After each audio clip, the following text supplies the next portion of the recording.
आज हमारे साथ एक ऐसी शख्सियत मौजूद है जिनकी पर्सनैलिटी मल्टी डायमेंशनल है, जो एक उस्ताद भी हैं, जो एक ट्रेनर भी हैं, जो डिप्टी डायरेक्टर भी हैं, जो एक इन्फ्लुएंसर भी हैं और यूट्यूबर भी हैं। अगर उनको फ़ख्रे गुजरात कहा जाए तो वो भी गलत ना होगा।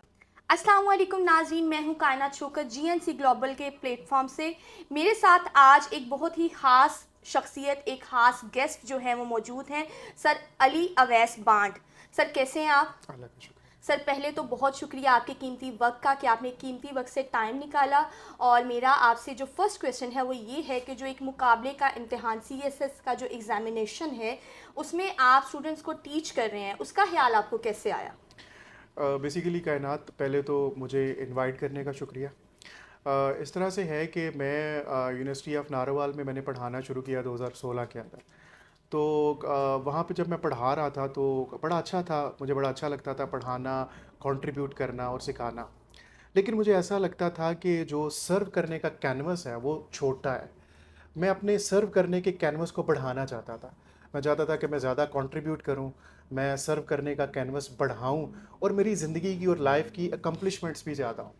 तो चूँकि मुझे लिखने पढ़ने का काम ही आता था और 2016 में यूनिवर्सिटी को ज्वाइन करने से पहले मैं अनफॉर्चुनेटली क्वालिफाई नहीं कर सका था। तो ये चीज़ें थी जो मेरा काफ़ी टाइम तक ओढ़ना बछोना रही थी। तो फिर मैंने डिसाइड किया कि मैं सिविल सर्विस के लोगों को पढ़ाऊँगा, गाइड करूँगा, असिस्ट करूँगा और at the end of the day मुझे लगता है कि आई रिमेन सक्सेसफुल। ठीक है, तो प्रॉपर आप जो है ट्रेनिंग प्रोवाइड कर रहे हैं अभी स्टूडेंट्स को। जी।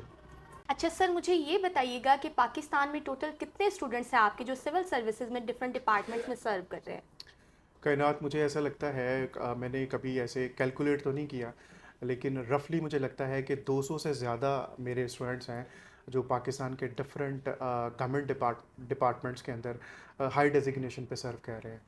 और मतलब मैं अगर बात करूं, वो एफआईए में हैं, एंटी करप्शन में हैं, आईबी में हैं, आईएसआई में हैं, लोकल गवर्नमेंट में हैं, आईआरएस में हैं, पैस में हैं एंड सो ऑन।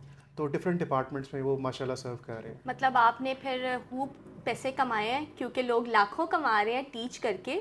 तो मुझे बताइएगा आपने कितना अर्न किया?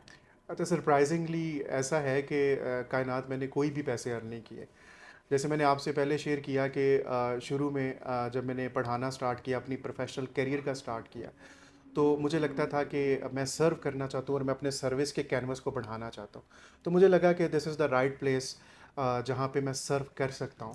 ये मेरा स्ट्रेंथ एरिया है, मेरा इंटरेस्ट भी है। और जो आप सिविल सर्विस के लोगों को पढ़ा रहे होते हैं, सीएसएस, पीएमएस और बाकी, तो आपका एक मेंटल लेवल भी होता है जिसके साथ मैं ज़्यादा कंफर्टेबल होता था, इक्वेट करता था। तो मैंने इसको स्टार्ट किया। दूसरी वजह ये थी कि मुझे ऐसा लगता है, ये it is quite personal thing, कि मुझे लगता था कि मेरे अंदर एक एम्प्टीनेस का एलिमेंट है। ठीक है। तो जब मैंने सिविल सर्विस के लोगों को टाइम वॉलंटियर करके पढ़ाना शुरू किया, तो मुझे लगता है कि इसमें एक हीलिंग टच था। ठीक है। तो वो हीलिंग टच ने भी मुझे बहुत ज़्यादा इंगेज रखा, बहुत ज़्यादा ल्योरिंग फेस के अंदर रखा कि मेरा पैसों और इनकी तरफ ज़्यादा ध्यान नहीं गया, लाइक बिल्कुल फ्रेंकली। फ्री ऑफ कॉस्ट आप टीच कर रहे हैं। Yes, almost. सर बड़ा अच्छा लगा सुन के, क्योंकि आजकल का जो एक दौर जा रहा है इसमें तो कोई फ्री ऑफ कॉस्ट किसी को मशवरा भी नहीं देता, और आप फ्री ऑफ कॉस्ट पढ़ा रहे हैं, प्रॉपर टीच कर रहे हैं। तो इसके बारे में क्या कहना है आपका? जैसे मैंने कायनात पहले कहा कि इस चीज़ का एक बड़ा हीलिंग टच था, जो मेरे अंदर एक एम्प्टीनेस थी। यहाँ मुझे लगता था कि मेरी ज़िंदगी में मीनिंगफुलनेस की थोड़ी कमी थी, तो ये एक हीलिंग टच था। और दूसरा ये है कि जब भी कोई बड़ा ख्वाब देखता है तो कभी भी आप उसको पैसों की फॉर्म में नहीं देख सकते। बिल्कुल। किसी भी बंदे ने, आप एंटरप्रेन्योर्स की बड़े बात कर लें, एलन मस्क की बात करें, जेफ बेजोस की बात करें, आप और किसी की बात करें, जैक मा की बात करें, तो इनके ज़हन में ये नहीं कि इन्होंने पैसे इतने बनाने हैं।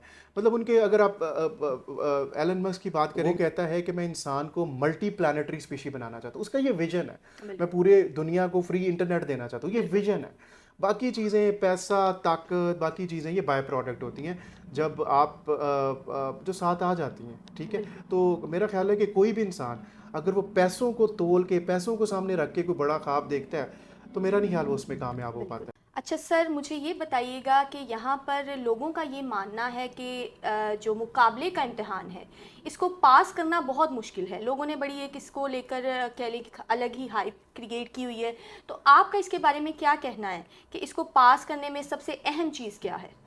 कायनात मुझे जो सबसे इम्पॉर्टेंट चीज़ लगती है वो ये लगती है कि अगर किसी बंदे के पास इस सवाल का, अगर किसी एस्पायरेंट के पास इस सवाल का जवाब है कि वो क्यों जो है वो सिविल सर्विस के अंदर आना चाहता है, वो क्यों ब्यूरोक्रेट बनना चाहता है, अगर उसके पास इस सवाल का जवाब है तो ये सबसे इम्पॉर्टेंट चीज़ है। और ये सवाल किसी मेंटोर से ज़्यादा, किसी दूसरे से ज़्यादा, मेरा ख्याल है कि ये सवाल उस एस्पिरेंट के लिए सबसे ज़्यादा इम्पॉर्टेंट होता है। क्योंकि जब वो ये स्ट्रगल कर रहा होता है और जब वो डिप्रेस फील करता है, जब वो डाउन फील करता है, तो ये जो एक मीनिंगफुल आंसर होता है, ये जो क्लैरिटी होती है, ये उसको जो है उस टाइम में खुद को री एनर्जाइज करने में और अपने अंदर ऑप्टिमिज्म को रीकिंडल करने के अंदर हेल्प करती है। तो सबसे इम्पॉर्टेंट चीज़ होती है कि आप क्यों जो है एक गवर्नमेंट ऑफिसर बनना चाहते हैं, क्यों एक सिविल सर्वेंट बनना चाहते हैं। ठीक है, उसके पीछे और रीज़न क्या है और या उनका इसी विज़न यही क्या यही है? चीज़ आपके मकसद को ज़्यादा मीनिंगफुल बनाएगी और ठीक है, यही चीज़ आपकी डिटर्मिनेशन को जो है वो मज़ीद कंसोलिडेट करेगी। ठीक है। तो क्यों आप करना चाहते हैं, this answer this is is very important. तो मैं ये कहूँगा कि जो भी एस्पायरेंट्स सिविल सर्विस की तरफ सीएसएस की प्रिपरेशन, पीएमएस की प्रिपरेशन या और कोई एग्ज़ाम जो है कंपटीशन के आना चाहते हैं, तो क्लैरिटी डेवलप करें कि क्यों आना चाहते हैं, फाइंड अ मीनिंगफुल आंसर, और आप देखेंगे कि ये चीज़ आपको हेल्प आउट करेगी। अच्छा सर, मेरा नेक्स्ट क्वेश्चन ये है कि एक जो उस्ताद होता है उसको बहुत फ़ख्र महसूस होता है जब उसका स्टूडेंट जो है वो कामयाब होता है, उसकी सक्सेस देखकर एक टीचर को बहुत खुशी मिलती है। तो आपका कोई ऐसा स्टूडेंट जिसकी कामयाबी देखकर आपको बहुत खुशी महसूस हुई हो, फ़ख्र महसूस हुआ हो, तो मुझे काइंडली उनका बताइएगा। अच्छा, कायनात इस तरह से है कि जैसे मैंने आपको कहा कि मुझे मैं अपनी ज़िंदगी को ज़्यादा मीनिंगफुल बनाना चाहता था, कंट्रीब्यूशन ज़्यादा करना चाहता था और लाइफ की अकम्पलिशमेंट्स को भी बढ़ाना चाहता था। तो ये जितने भी स्टूडेंट्स हैं, आपको सबकी, ये आपकी ज़िंदगी के, ये मेरी अकम्पलिशमेंट्स हैं। बिल्कुल तो ऐसे। मुझे सबके जो है वो एलोकेट होने पे, सिलेक्ट होने पे, कामयाब होने पे बड़ी खुशी हुई। लेकिन दो लोगों की खुशी काफ़ी ज़्यादा थी, जो अगर मैं डिस्टिंग्विश कर सकूं। एक जो मेरा छोटा भाई था, when he get selected Wahab in police, और सेकंड जो था, very very emotional thing for me, कि मुझे एक दिन कॉल आई, मेरा एक चैनल भी है बिल्डिंग न्यू पाकिस्तान के नाम से, तो मुझे एक कॉल आई बलूचिस्तान से, खुसदार से। ओके। तो वो बच्चा था, बिलाल हसानी नाम था उसका। तो उसने कहा कि मेरे पास गाइडेंस नहीं है, मुझे पता नहीं है कि इस एग्ज़ाम को कैसे करना है, कैसे क्रैक करना है, कैसे इंटरव्यू में जाना है, किस तरह से सारी चीज़ें करनी है, तो आप मुझे काइंडली गाइड कर दें। मैंने कुछ लोगों से कहा है, तो वो गाइड नहीं कर रहे और इस तरह से। ठीक है। तो मैंने उसको कहा कोई मसला नहीं, मैंने गाइड किया, मेरे जो छोटा भाई है उसने भी गाइड किया। तो माशाल्लाह उसने, जो बलूचिस्तान पब्लिक सर्विस कमीशन है, उसने उसमें टॉप किया, माशाल्लाह। और वो एज ए इंस्पेक्टर पुलिस आया। अभी मुझे, मैंने सुना है कि शायद वो, उसके पास डीएसपी का चार्ज है, very young, very young officer.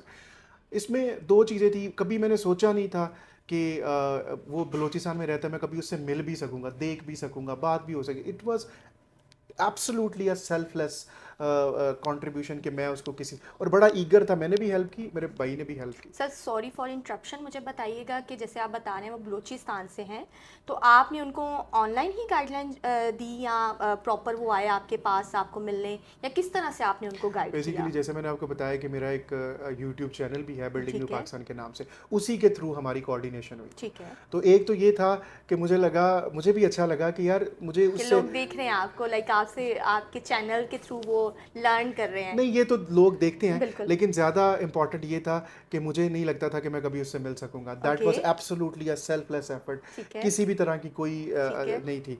और दूसरा ये था कि बलूचिस्तान से थे, तो मुझे ये भी अच्छा लगा कि कहीं पे मैंने बलूचिस्तान के लिए भी कुछ किया है। कंट्रीब्यूशन बाकी आपका यस, रहा इट है, इज़ पार्ट बिल्कुल। ऑफ पाकिस्तान, तो ठीक है। किसी तरह से निगलेक्टेड है ये वो, तो मुझे बहुत अच्छा लगा कि मैंने बलूचिस्तान के किसी बंदे के लिए, अपने किसी बलूची भाई एफर्ट के की लिए है। ऐसा कुछ एफर्ट की। जी ठीक है। बिल्कुल है। अच्छा सर, मेरा लास्ट क्वेश्चन ये है कि बिल्डिंग न्यू पाकिस्तान के बारे में आप बात करते हैं, एक नया पाकिस्तान बनाने के बारे में, तो इसका जो विज़न है, एक्चुअल विज़न है, वो है क्या? अच्छा, बेसिकली जो मेरी प्रॉक्सिमिटी में लोग हैं, तो उनको पता है कि मैं इस विजन की बात करता हूँ। जैसे मैं कह रहा बिल्कुल। हूँ कि स्टूडेंट के, एस्पिरेंट के जहन में ये विजन क्लियर होना चाहिए कि अपनी लाइफ का विजन या जो वो एस्पायर कर रहा है उसका विजन क्लियर होना चाहिए। तो मतलब मुझे भी इस हवाले से अपना विजन भी क्लियर करना था। तो बिल्डिंग न्यू पाकिस्तान का विजन जो है, पहले तो मैंने इसके नाम के ऊपर अपना एक चैनल बनाया, बिल्डिंग न्यू ठीक है। पाकिस्तान के नाम से। और मेरी कोशिश है कि उस चैनल के ऊपर जो है कंपैटिटिव एग्जामिनेशंस के हवाले से, चाहे वो CSS है, चाहे वो PMS है, चाहे वो PPSC है, चाहे वो FPSC है, चाहे वो Balochistan public service commission and so on, okay. तो उन सारे कंपटीशन के एग्ज़ाम्स के हवाले से हेड टू टो सारी जो गाइडेंस है वो फ्री ऑफ कास्ट अवेलेबल हो उसके ठीक ऊपर। है। उसकी वजह ये है कि एक बुक है वाई नेशंस फेल, वो कहती है कि इदारे जो एक कामयाब मुल्क और नाकाम मुल्क के अंदर जो बड़ा फ़र्क होता है वो इदारों का फ़र्क होता है। फिर वो ये कहता है कि इदारों के अंदर अगर आपकी सोसाइटी के सारे सेगमेंट्स की रिप्रेजेंटेशन मौजूद है, फिर वो एक इंक्लूसिव स्टेट इंस्टीट्यूशन होंगे, फिर वो वाइब्रेंट इंस्टीट्यूशंस होंगे। तो अगर ये अमीरों तक या जो है आसूदा हाल जो फैमिलीज़ हैं उनके बच्चों तक रिस्ट्रिक्ट रहेगी सर्विस, तो फिर हमारे जो डाउन रोडन क्लास का सेगमेंट है वो टोटली नेगेट हो जाएगा। तो बिल्कुल। मेरी कोशिश है कि उनको इस हवाले से मैं अपने चैनल के थ्रू सारी गाइडेंस अवेलेबल हो और वो वहाँ से गाइडेंस लेके मेहनत करके वो भी सिविल सर्विस के अंदर आएँ और सारे सेगमेंट ऑफ सोसाइटी जो हैं वो हमारे डिफरेंट स्टेट इंस्टीट्यूशन के अंदर मौजूद हों। एक तो ये है अब मेरे चैनल को लेके और इस कम्युनिटी को लेके, चाहे वो टंडोवाला यार में है, नवाबशाह में है, राजनपुर में है, DG खान में है, तो इस ये असिस्ट कर सके। दूसरी चीज़ और कायनात, ये मेरा ख्वाब है कि जैसे प्लेटो ने अपने उस्ताद सोक्रेटिस है जिसको अरबी में हम सुकरात भी कहते हैं, उससे इंस्पायर होके अपनी एकेडमी की बुनियाद रखी, एकेडमी ऑफ एथेंस की। मैं चाहता हूँ कि मैं भी अगर अल्लाह ताला तौफीक दे तो कोई ऐसा इदारा बना सकूँ जिसके अंदर जो यंग लोग हैं, यंग ऑफिसर्स हैं, यंग एस्पिरेंट्स हैं, जवानों के अंदर हम नए ख्यालात को, नई सोच को, नई फ़िलासफ़ीज़ को, नए विज़न को वहाँ पे हम ब्रीड कर सकें। तो अगर अल्लाह ताला हिम्मत देंगे तो जैसे प्लेटो की एकेडमी ऑफ एथेंस थी, इस तरह से शायद मैं भी कोई बिल्डिंग न्यू पाकिस्तान के विजन के तहत कोई एकेडमी इंशाल्लाह बना सर, सकूं इंशाल्लाह। जहाँ पे नए थॉट्स ब्रीड कर सकें हमारी यंग जनरेशन के अंदर। तो this is actually my vision regarding building new Pakistan.